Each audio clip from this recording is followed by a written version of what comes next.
Samahan nyo kaming mag-trick or treat dito sa village. O diba, ang cute na pa-trick or treat dito at meron pa nagpapamigay ng taho. Syempre, isa yan sa mga highlight ng mga napuntahan namin.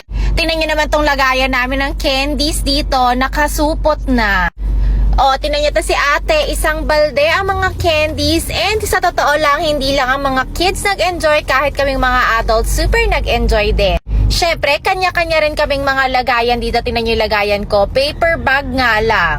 Ang cute nga ng ibang mga houses dito kasi talagang nag-effort silang mag-decorate. Yung iba nga naabutan namin, paubos na. Pero eto, ang cute ng pag-giveaway nila, may cotton candy. May pa-surprise pa dyan na nahuhulog na spider, kaya naman ang daming sumisigaw sa bahay na yan. Ang dami naming nakuha mga candies and snacks. And sa totoo lang, tuwing trick or treat talaga, busog na busog rin talaga kami. So eto, tingnan nyo.